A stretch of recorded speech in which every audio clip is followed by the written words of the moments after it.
Kedua ialah berkaitan dengan rancangan untuk menambah katil bagi merawat pesakit COVID-19 kategori 4 dan 5 yang hadir atau dirujuk ke Jabatan Kecemasan dan Trauma serta unit rawatan rapi hospital.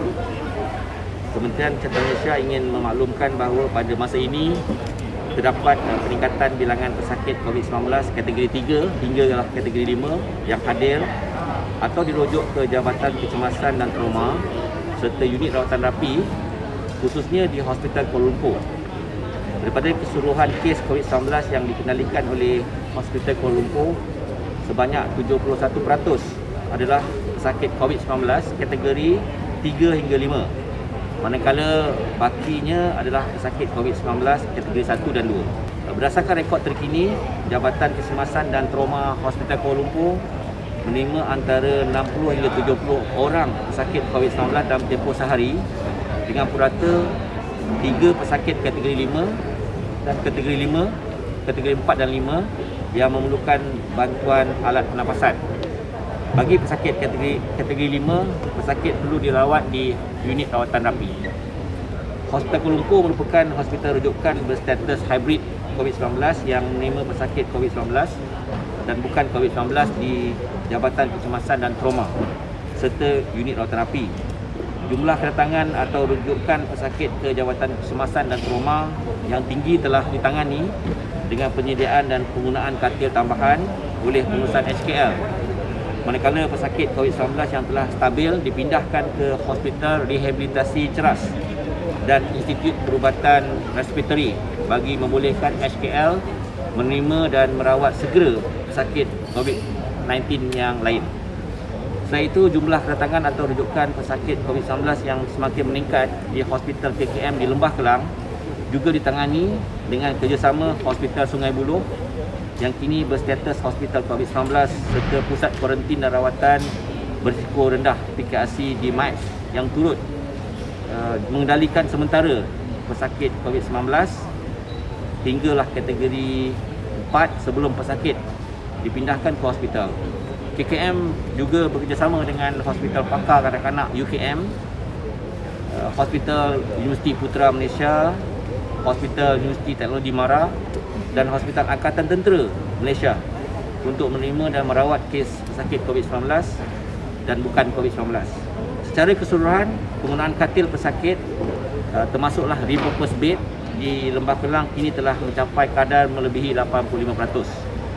Mengambil kira isu keprihatinan atau keperluan penyediaan katil tambahan khususnya katil di unit rawatan rapi, pengurusan KKM pada 3 Julai iaitu semalam telah mengadakan perbincangan bersama Hospital Kuala Lumpur, Jabatan Kesihatan Wilayah Persekutuan Putrajaya dan Kuala Lumpur, Jabatan Kesihatan Negeri Selangor serta Ketua Perkhidmatan Kepakaran yang berkaitan bagi meneliti langkah afirmatif segera untuk menangani keadaan luar jangka kedatangan atau rujukan pesakit yang tinggi ke Hospital KKM di Lembah Kelang.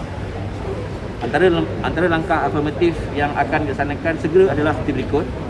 Pertama, memperluaskan lagi penyumber luaran ataupun outsourcing pesakit bukan COVID-19 ke hospital swasta bagi membolehkan Hospital Kuala Lumpur menerima dan merawat lebih ramai pesakit COVID-19. Kedua, meningkatkan kapasiti katil ICU dan bukan ICU termasuk peralatan dan kemudahan yang diperlukan seperti alat bantuan pernafasan di Hospital KKM dan hospital pengajar universiti seperti Hospital Pakar Kanak-Kanak UKM, Hospital Universiti Putra Malaysia dan Hospital Universiti Teknologi Mara bagi menerima dan merawat lebih ramai pesakit COVID-19. Ketiga, memberi penugasan semula ataupun mobilisasi secara sementara kepada petugas kesihatan iaitu pakar perubatan dan anggota paramedik dari negeri tertentu bagi menyokong perkhidmatan Hospital KKM dan Hospital Pengajar Universiti yang memerlukan petugas kesihatan tambahan bagi merawat pesakit COVID-19.